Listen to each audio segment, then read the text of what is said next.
A somber, black and white scene. A young boy, around 10, stands alone in a dusty, sun-drenched field. He holds a crudely made wooden toy car, his face a mixture of hope and sadness. The camera slowly zooms in on his determined eyes. He was just a boy with a dream, a whisper of an idea in a world that only knew how to shout, no.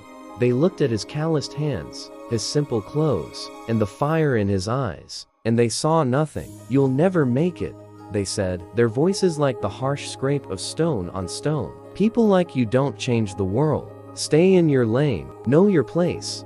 Every rejection was a closed door. Every laugh a gust of wind trying to extinguish the tiny flame of his ambition. Little did they know, they weren't just dismissing a boy. They were challenging a force of nature, and that force was about to change everything. Scene shifts to the boy, now a young man in his late teens, working late into the night in a cramped, dimly lit workshop. Scraps of metal and discarded parts litter the space. He's sketching furiously in a worn notebook, his brow furrowed in concentration. His name was Henry, and his world was one of sweat, grease, and the relentless rhythm of manual labor. By day, he toiled, his body aching, his mind racing far beyond the factory walls. By night, his real work began. In a small shed behind his modest home, he wasn't just tinkering with gears and pistons. He was building a new reality. His obsession? A horseless carriage. The very idea was laughable to most. A noisy, unreliable toy for the rich. His neighbors scoffed. "Stick to fixing things that work, Henry, not chasing fantasies." Close up on Henry's face, showing exhaustion mixed with unwavering resolve. He looks at a complex diagram, then back at the strange contraption taking shape in his workshop. He wipes sweat from his brow with a greasy hand.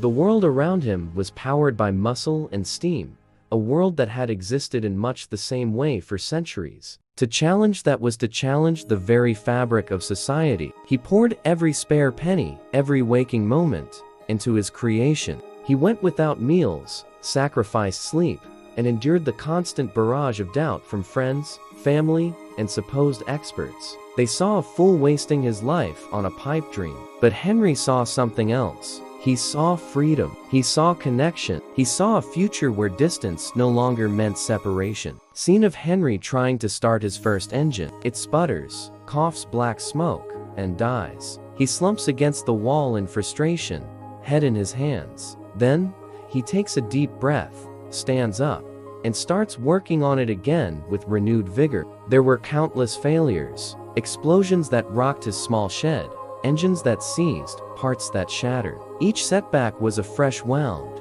a voice in his head echoing the doubts of others. They were right, the voice would whisper in his darkest moments. "You are a fool, you'll never make it."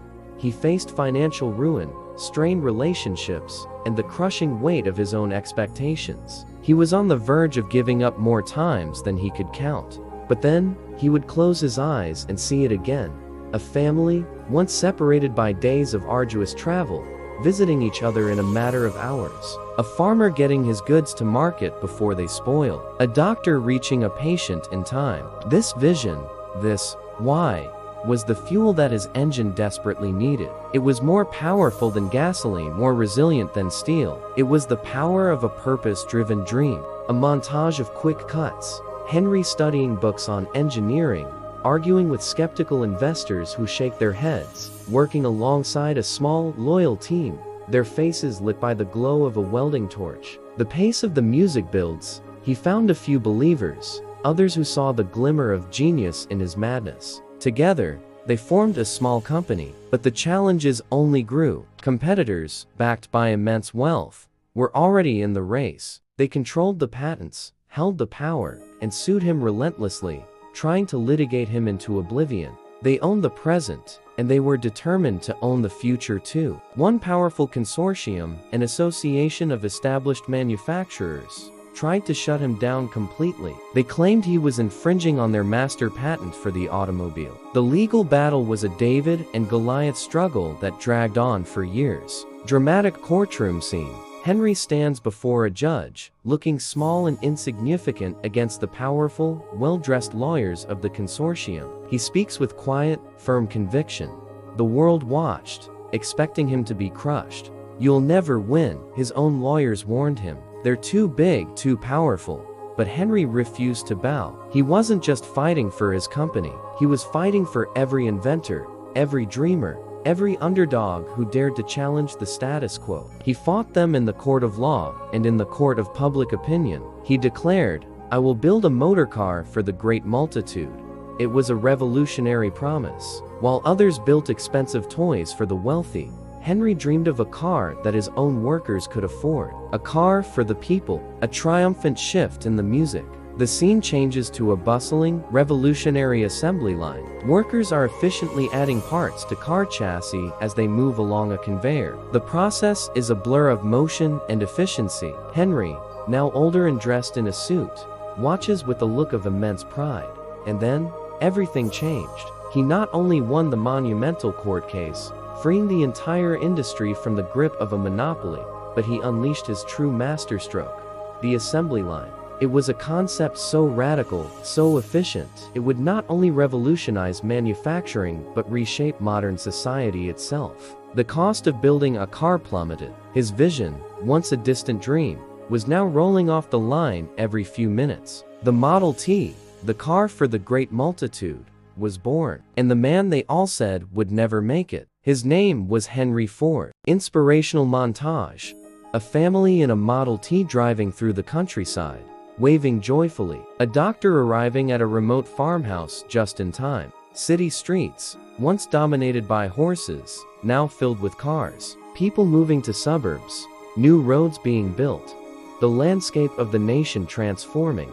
He didn't just build a car, he built the modern middle class. He shocked the world by doubling his workers' wages to $5 a day, a move that was decried as economic suicide. But Ford knew better. He wasn't just being generous. He was creating his own customers. He was building a new economic ecosystem where prosperity was shared. The man who was told he had no place ended up creating a place for millions. The roads he helped build were not just made of asphalt. They were pathways to opportunity, to connection, to a new kind of American dream. He put the world on wheels and, in doing so, shrunk the distances between us. Slow motion shot of an elderly Henry Ford, looking out over his vast factory. He has a gentle, knowing smile. The image of the young boy in the field is superimposed for a moment.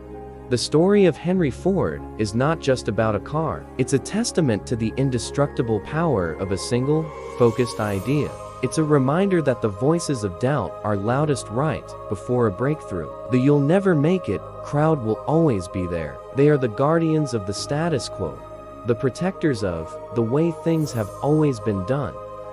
They see the world as it is. The dreamer, the innovator, the history maker, sees the world as it could be. Final scene. The camera pulls back from a modern, bustling highway, cars flowing like a river of light. The shot then dissolves back to the young boy in the field, holding his wooden car. He looks up at the camera, a hopeful smile spreading across his face. What is your horseless carriage? What impossible dream is brewing in your soul? Let the doubters talk. Let them build their walls of cynicism. Your job is not to listen to them. Your job is to listen to that quiet, persistent voice inside you, the one that knows your true potential. The world is changed not by the critics, but by the creators, by the ones who, when told, "You'll never make it," smile and whisper back, "Watch me." Thank you for watching Echoes of Greatness. If this story moved you, please like, share, and subscribe for more inspiration. Remember, your echo has the power to shape the future.